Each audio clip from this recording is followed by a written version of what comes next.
भारत के सभी समुदाय के लोगों से मेरा करबद्ध प्रार्थना है कि मैं जो आज चंद्रगुप्त नहीं बल्कि चित्रगुप्त महाराज के वंशजों पर जो है एक व्यक्ति है, एक हस्ती है जो बिहार के रहने वाले हैं, लोकनायक जयप्रकाश नारायण।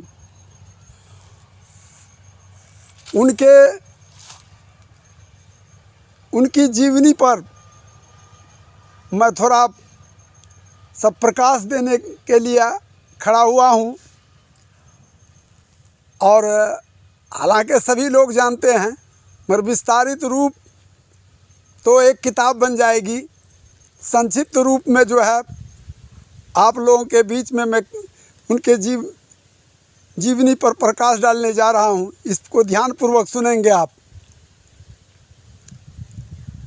उस भारत रत्न, समाज सेवक, लोक सेवक, सर्वोदयी, कर्मयोगी, भारतीय स्वतंत्रता सेनानी, राजनेता, अर्वाचीन भारत के नवनिर्माता, संपूर्ण क्रांति के प्रणेता एवं लोकनायक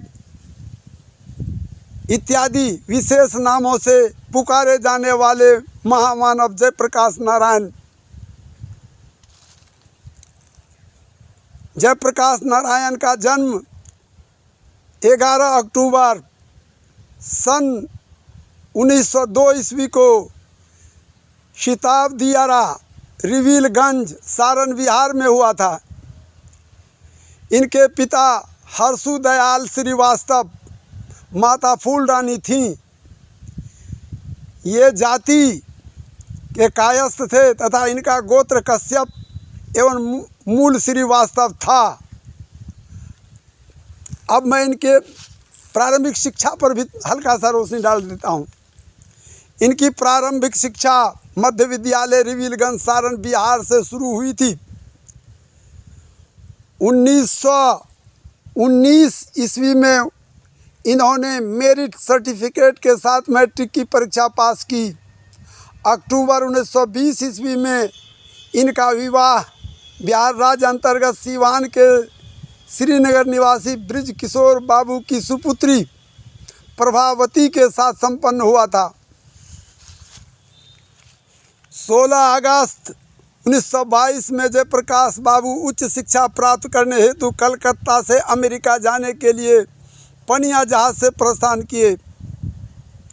8 अक्टूबर 1922 को ये अमेरिका के सैन फ्रांसिस्को अर्थात कनाडा गए, जहां इन्होंने कैलिफोर्निया विश्वविद्यालय बर्कली और वहां के विस्कॉन्सिन विश्वविद्यालय में इन्होंने समाजशास्त्र का अध्ययन किया।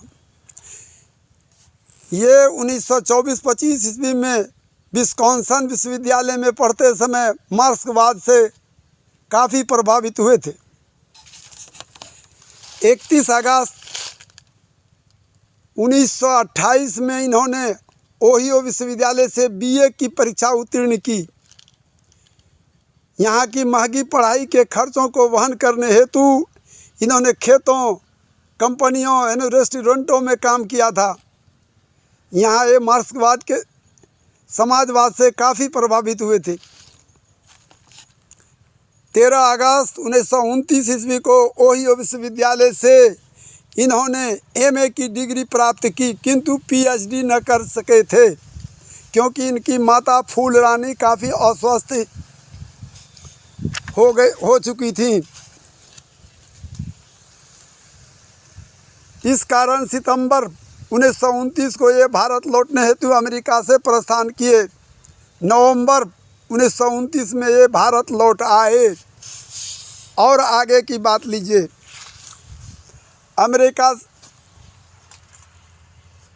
अमेरिका से जब ये भारत लौटे थे, उस समय भारतीय राष्ट्रीय स्वतंत्रता संग्राम जोरों पर था। दिसंबर 1929 को वर्धा, मुंबई, महाराष्ट्र में मोहनदास करमचंद गांधी से इनकी पहली मुलाकात हुई। 31 दिसंबर 1929 में भारतीय राष्ट्रीय कांग्रेस दल का महा अधिवेशन रावी तट, लाहौर, पंजाब में सम्मिलित हुए थे। यहाँ गांधी शिष्य पंडित जवाहरलाल नेहरू से इनका संपर्क हुआ था। 1930 ईस्वी में इनकी माता फूलरानी की मृत्यु हुई और पिता पक्षाघात की बीमारी में फंसे। फरवरी 1930 में ये कांग्रेस मजदूर सेल के प्रभारी हुए थे। अब चलिए हम 1932 में इनके कार्यकलाप को दर्शाते हैं। सन 1932 ईस्वी में गांधी, राजेंद्र, नेहरू एवं अन्य कांग्रेसी नेतागण के जेल जाने के पश्चात भारत के विभिन्न भागों में स्वतंत्रता संग्राम का इन्होंने नेतृत्व किया था। अंततः बिलाखिर, अंततः के मानी होते हैं बिलाखिर, आखिरकार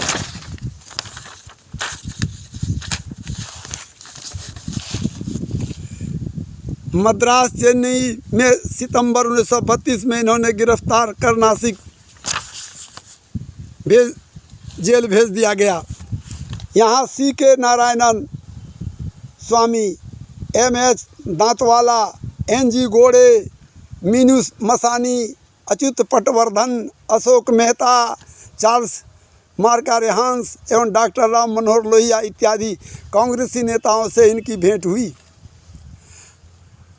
1933 ईस्वी को नासिक जेल में ही इन्होंने कांग्रेस सोशलिस्ट पार्टी यानी CSP का एक प्रपत्र तैयार किया और किसी तिकड़म से CSP के प्रपत्र को इन्होंने जेल से बाहर किया, जो डॉक्टर संपूर्णानंद को प्राप्त हुआ था। संपूर्णानंद पंजाब के रहने वाले थे। इन्हें कांग्रेस सोशलिस्ट पार्टी की आवश्यकता तब पड़ी जबकि 1932 ईस्वी में अंग्रेज सरकार द्वारा कांग्रेस अवैध संस्था घोषित कर दी गई थी।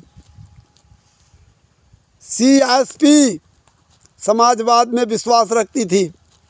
31 दिसंबर 1933 ईस्वी को जयप्रकाश नारायण नासिक जेल से मुक्त हुए।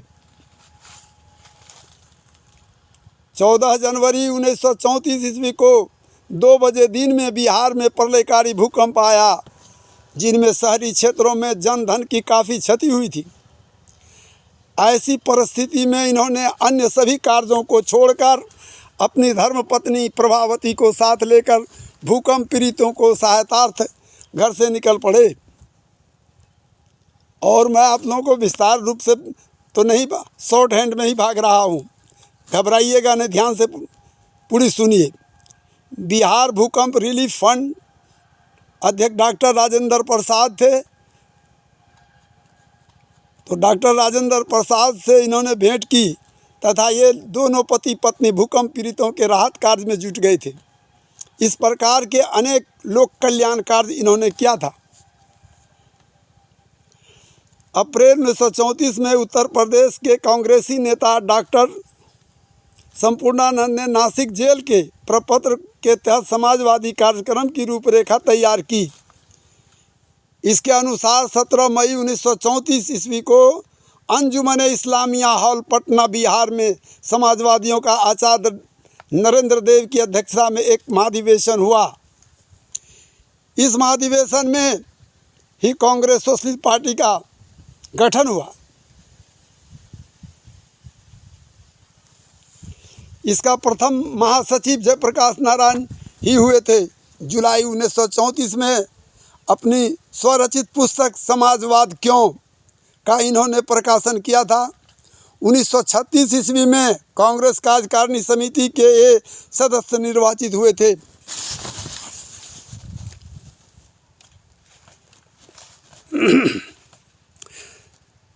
सन 1939 में द्वितीय विश्व युद्ध के संदर्भ में अंग्रेज सरकार के विरुद्ध इन्होंने लोक आंदोलन का नेतृत्व किया था, जिसमें इन्होंने सरकार को किराया तथा राजस्व रोकने का अभियान चलाया था। इन्होंने इरादा कर लिया कि अब अंग्रेज़ों को जो राजस्व भूमि का जो मालगुजारी है नहीं देना है। अंग्रेज़ों को इस्पात न मिले, इसके लिए टाटा आयरन स्टील कंपनी में इन्होंने हड़ताल कराने की कोशिश की, जिसके चलते 18 फरवरी 1940 ईस्वी में इनको गिरफ्तार कर लिया गया। 9 महीना जेल में रहने के पश्चात दिसंबर 1940 में जमशेदपुर जेल से ये रिहा हुए। कारा से मुक्त होने के पश्चात गांधी और सुभाष के मध्य सुलह कराने की इन्होंने मध्यस्थता की। यानी सुभाष बाबू में और महात्मा गांधी में सैद्धांतिक अंतर था। गांधी जी शांतिमय ढंग से क्रांति करके देश को मुक्त कराना चाहते थे, किंतु सुभाष बाबू शांतिमय नहीं, क्रांति से नहीं बल्कि खूनी क्रांति से अंग्रेज़ों को भगाना चाहते थे। तो इस सिद्धांत को लेकर इन दोनों में मतभेद थी, मतांतर था। इसका भी दूर इन दोनों के बीच में मध्यस्थता की इन्होंने की थी।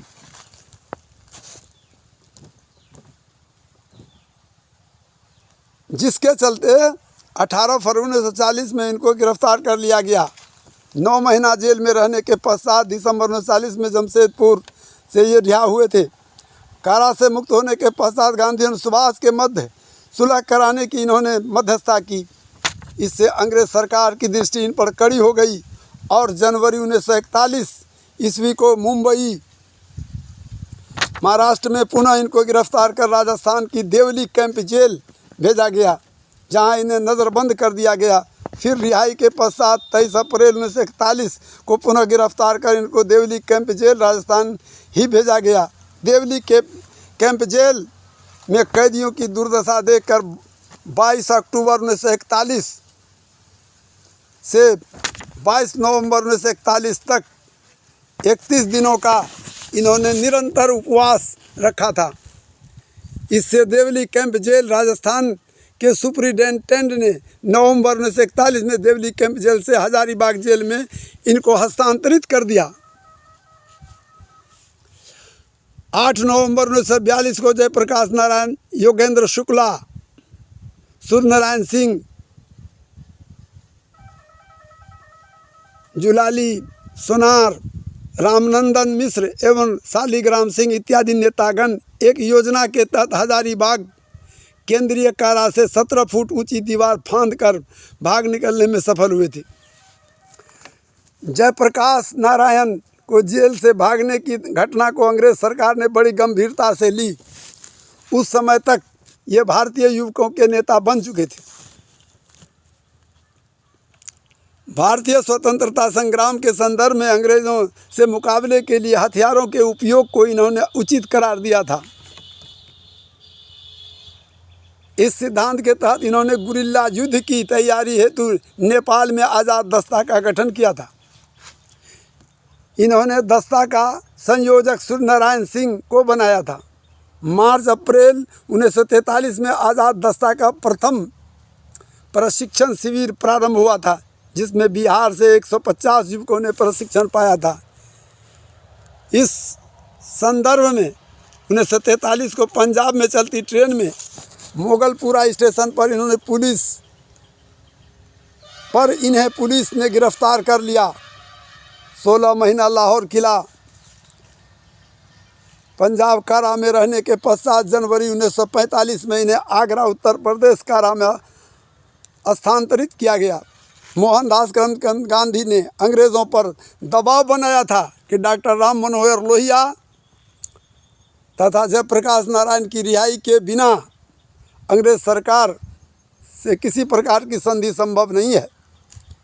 उनके इस दबाव पर ही अंग्रेज़ सरकार 11 अप्रैल 1946 को जयप्रकाश नारायण एवं डॉक्टर राम मनोहर लोहिया को कारामुक्त किया था।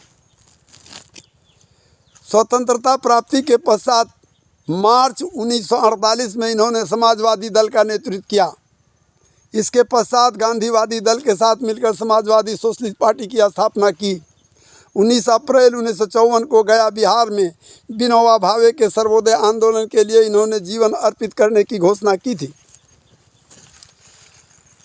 1957 में इन्होंने लोक नीति के पक्ष में राजनीति से त्यागपत्र निर्णय लिया था, किंतु बिहार के किसानों की स्थिति सुधारने हेतु दिसंबर 1960 में इन्होंने बिहार के किसान आंदोलन का नेतृत्व किया था, जिसमें इन्होंने तत्कालीन बिहार सरकार मुख्यमंत्री श्री कृष्ण सिंह के इस्तीफे की मांग की थी। 1960 में ही विश्व शांति सेना के 3 अध्यक्षों में एक जयप्रकाश नारायण भी थे। 1962 में ये धर्मपत्नी प्रभावती के साथ अफ्रीका गए थे। इसी वर्ष ये भारत पाकिस्तान मैत्री परिषद के संस्थापक अध्यक्ष भी निर्वाचित हुए थे। जून 1963 में गया जिले में ग्राम दान का सघन काम करने का इन्होंने निर्णय लिया था। 1964 में नागालैंड में शांति स्थापना के लिए इन्होंने पीस कमीशन की स्थापना की थी। 5 सितंबर 1964 में इन्होंने इंडो पाक मैत्री संघ की स्थापना की। 1965 की फिलीपींस का लोक सेवा संबंध मैग्सेस पुरस्कार से इनको सम्मानित किया गया था। 21 अक्टूबर 1966 में ये बिहार रिलीफ कमेटी के अध्यक्ष चुने गए।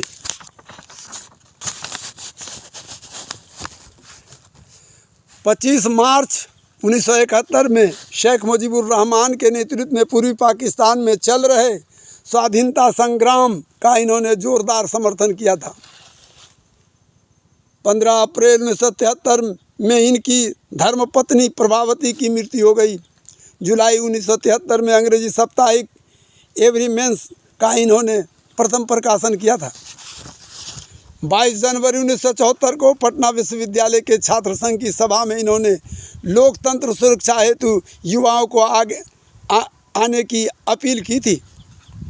1974 के छात्र आंदोलन में इनकी अहम भूमिका रही थी। इंदिरा गांधी की प्रशासनिक नीतियों से ये काफ़ी असंतुष्ट थे। प्रशासनिक भ्रष्टाचार, महंगाई, बेरोजगारी, अनुपयोगी शिक्षा पद्धति के विरुद्ध बिहार में चल रहे छात्र आंदोलन के नेतृत्व की इन्होंने पूर्णतः बागडोर 10 अप्रैल 1974 को संभाल ली थी। इससे भी पूर्व मार्च 1974 में इन्होंने बिहार सरकार को चेतावनी दी थी कि छात्रों के साथ जिम्मेदारी का व्यवहार किया जाए।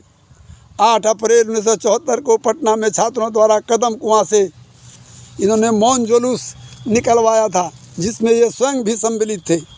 5 जून 1974 को सफल जुलूस के संदर्भ में छात्र संघर्ष संचालन समिति पटना बिहार की जन सैलाब की ओर से इनको लोकनायक की उपाधि से सम्मानित किया गया था। और आगे देखिए, 5 जून 1974 को 1,47,00,000 हस्ताक्षर वाला आवेदन पत्र बिहार राज्यपाल रामचंद्र ढोंडिबा बांद्रे को इन्होंने सौंपा तथा पटना गांधी मैदान की विराट जनसभा से संपूर्ण क्रांति की घोषणा की थी।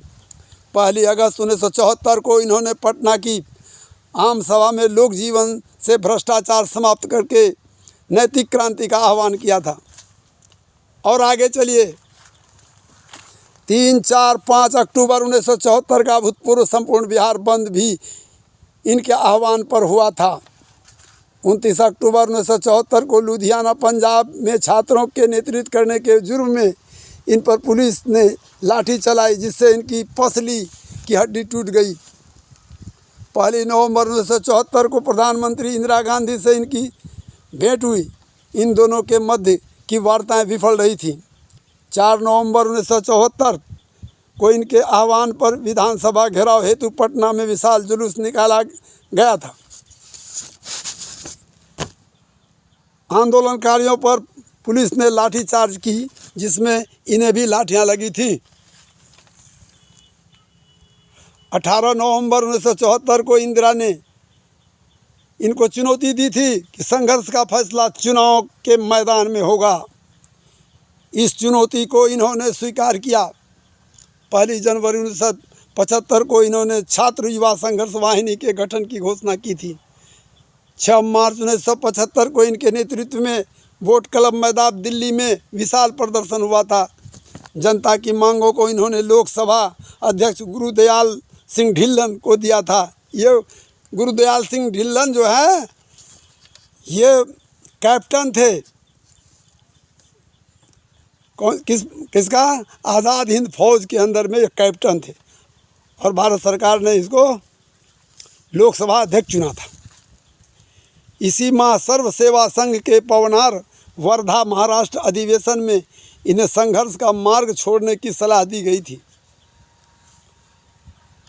1971 ईस्वी के आम चुनाव में इंदिरा गांधी द्वारा धांधली से जीतने के विरोध में समाजवादी नेता राजनारायण ने इलाहाबाद उच्च न्यायालय उत्तर प्रदेश में याचिका दायर की थी, जिसका निर्णय 12 जून 1975 को इंदिरा गांधी के विरुद्ध आने पर इन्होंने उससे प्रधानमंत्री पद से इस्तीफा की मांग की।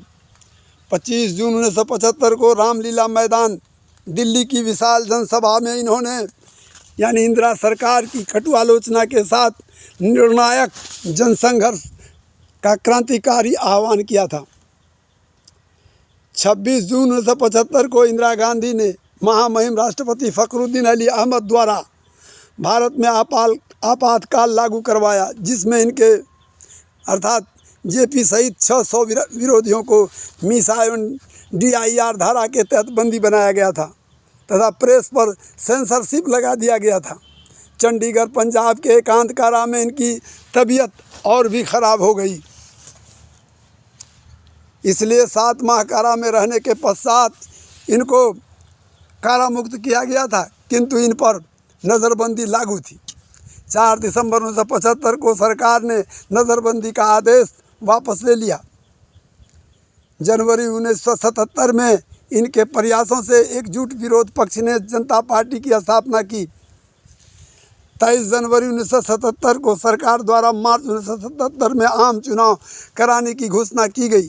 16 मार्च 1977 से प्रारंभ होकर 19 मार्च 1977 तक में चुनाव संपन्न हुआ था, जिसमें 298 सीट पर जनता पार्टी ने जीत दर्ज की और 153 सीट जीतकर कांग्रेस सिमट आई थी। इन्होंने मोरारजी देसाई को भारतीय प्रधानमंत्री पद के लिए पसंद किया। 24 मार्च 1977 को मोरारजी देसाई प्रधानमंत्री हुए। इन कामों में इनकी अहम भूमिका थी। इनकी मृत्यु इनके निवास स्थान चरखा समिति कदम कुआं पटना बिहार में 8 अक्टूबर 1979 को 6 बजे पूर्वाह्न को हृदय एवं मधुमेह जैसी बीमारियों के कारण हुई। इनके सम्मान में प्रधानमंत्री चौधरी चरण सिंह ने 7 दिन के राष्ट्रीय शोक की घोषणा की थी। इनके सम्मान में कई हजार लोग इनके शोक सभा में सम्मिलित हुए थे। धन्य थे लोकनायक जयप्रकाश नारायण, जिन्होंने अपनी अंतिम सांस तक लोक सेवा की। भारतीय जनता पार्टी के शासनावधि के संदर्भ में प्रधानमंत्री अटल बिहारी वाजपेयी के कार्यकाल 1999 में इनके मरणोपरांत भारत रत्न से इन्हें सम्मानित किया गया। धन्य थे हमारे जयप्रकाश नारायण।